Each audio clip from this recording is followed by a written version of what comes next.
जय Shri Ram. Hindu TV official channel को subscribe और वीडियो को लाइक, शेयर और कमेंट करो।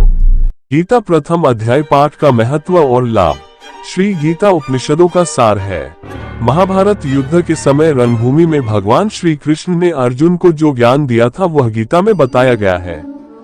गीता में ऐसी बहुत सी बातें हैं जो मनुष्य को जीवन की कई कठिनाइयों को आसान बनाती है। इतना ही नहीं, गीता पढ़ने पर मनुष्य को बहुत सी नई जानकारियां भी मिलती है। साथ ही हर अध्याय के नियमित पाठ का अपना लाभ और महत्व है। भगवान शिव ने देवी पार्वती को गीता के पहले अध्याय के पाठ का महत्व जो बताया है वही यहाँ आपके लिए प्रस्तुत है। लेकिन गीता के पहले अध्याय के महत्व को जानने से पहले जान लीजिए श्रीमद् भगवद गीता के प्रथम अध्याय की खास बातें। गीता के पहले अध्याय का नाम अर्जुन विषाद योग है। इस अध्याय में कुरुक्षेत्र के मैदान में उपस्थित बंधुओं और संबंधियों को सामने देखकर अर्जुन के मन में उठे विषाद और मनस्थिति का वर्णन किया गया है, जिसे संजय धृतराष्ट्र को बताते हैं। एक समय पार्वती जी ने पूछा है, महादेव जी किस ज्ञान के बल पर संसार के सब लोग आपको शिव कहकर पूछते हैं?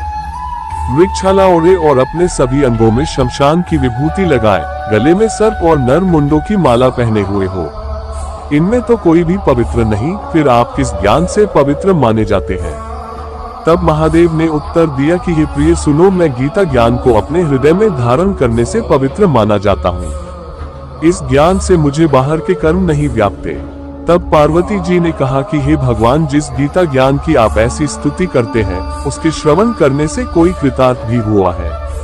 महादेव ने उत्तर देते हुए कहा कि इस ज्ञान को सुनकर बहुत से जीव कृतार्थ हुए हैं और आगे भी होंगे। मैं तुम्हें एक पुरातन कथा कहता हूँ, तुम सुनो। एक समय पाताल लोक में शेषनाग की शैया पर श्री नारायण जी नैन मूंद कर आनंद में मग्न थे।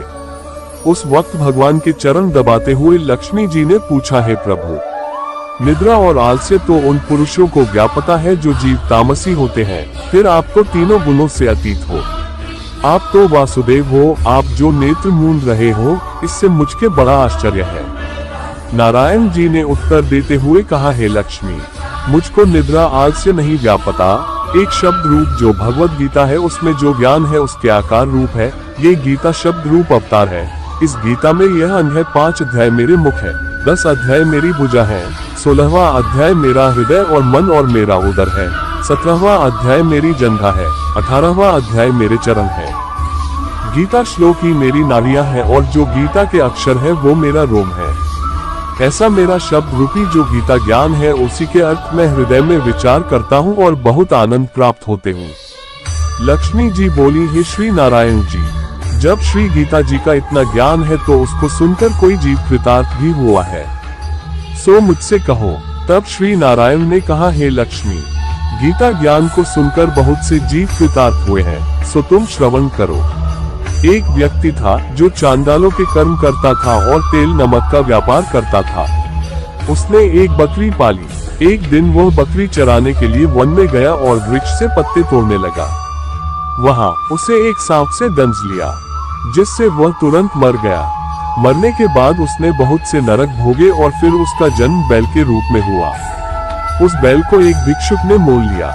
वह भिक्षुक उस पर चढ़कर सारे दिन मांगता फिरे, जो कुछ भिक्षा मांग कर लाता वह उसे अपने परिवार के साथ मिलकर खाता और वो बैल सारी रात द्वार पर खड़ा रहता। उसके खाने पीने का भी कोई ख्याल नहीं करता था और सुबह होते ही बैल पर चढ़कर फिर मांगने निकल जाता। जब बहुत दिन हो गए तो वह बैल भूख से गिर गया, लेकिन उसके प्राण नहीं निकले।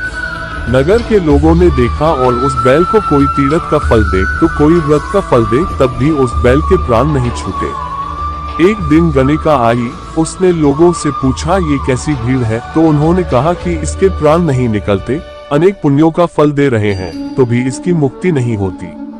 तब गणिका ने कहा कि मैंने जो कर्म किया है उसका फल मैंने इस बैल को दिया है। इतना कहते ही बैल की मुक्ति हो गई। तब बैल ने एक ब्राह्मण के घर जन्म लिया। पिता ने उसका नाम सुशर्मा रखा। उसके पिता ने उसे पढ़ाया लिखाया। उसको अपने पिछले जन्म की सुध थी। उसने एक दिन मन में विचार किया, जिस गणिका ने मुझे बैल की योनि से छुड़ाया था उसका दर्शन करूं। विप्र चलते चलते गणिका के घर गया और कहा, आप मुझे पहचानती हैं? गणिका ने कहा, मैं नहीं जानती, तुम कौन हो? तब उसने कहा कि मैं वही बैल हूँ जिसको आपने अपने पुण्य दिए थे। तब मैं बैल की योनि से छूटा था, अब मैं विप्र के घर जन्म हूँ। आप अपना पुण्य बताएं। गणिका ने कहा कि मैंने अपने जाने पुण्य नहीं किया, परंतु मेरे घर एक तोता है, वह रोज सवेरे कुछ पढ़ता है, मैं उसका वाक्य सुनती हूँ, उस पुण्य का फल मैंने तुम्हें दे दिया। तब विप्र ने तोते से पूछा कि तू सवेरे क्या पढ़ता है? तोते ने कहा, मैं पिछले जन्म में विप्र का पुत्र था, मेरे पिता ने मुझे गीता के पहले अध्याय का पाठ सुनाया करते थे। एक दिन मैंने गुरु से कहा कि मुझको आपने क्या पढ़ाया है? तब गुरुजी ने मुझे शाप दिया कि तू तोता बन जा। इसके बाद से मैं तोता बन गया। एक दिन बहेलिया मुझे पकड़ ले आया और एक विप्र ने मुझे मोल ले लिया। वह विप्र भी अपने पुत्र को गीता का पाठ सिखाता था, तब मैंने भी ये पाठ सीख लिया। उसी दिन विप्र के घर में चोर घुस गए। उन्हें धन तो प्राप्त नहीं हुआ, लेकिन वह मेरा पिंजरा उठा ले आए। उनकी यह गणिका मित्र थी, वह मुझे उसके पास ले आए। सो मैं नित्य प्रातः गीता जी के पहले अध्याय का पाठ करत हूँ, जिसे ये गणिका सुनती है, पर इस गणिका को समझ में नहीं आती। जो मैं पढ़ता हूँ वही इस गणिका ने तेरे निमित्त दिया था। वह श्री गीता जी के पहले अध्याय का फल था। तब विप्र ने कहा कि हे तोते, तू भी विप्र है, मेरे आशीर्वाद से तेरा कल्याण हो। सो हे लक्ष्मी। विप्र के इतना कहते ही वह तोता भी मुक्ति को प्राप्त हो गया। तब गणिका ने बुरे कर्म छोड़ भले कर्म ग्रहण किए और नित्य स्नान करके श्री गीता जी के प्रथम अध्याय का पाठ करना शुरू कर दिया, जिससे उसकी भी मुक्ति हो गई। ऐसा है गीता के प्रथम अध्याय के पाठ का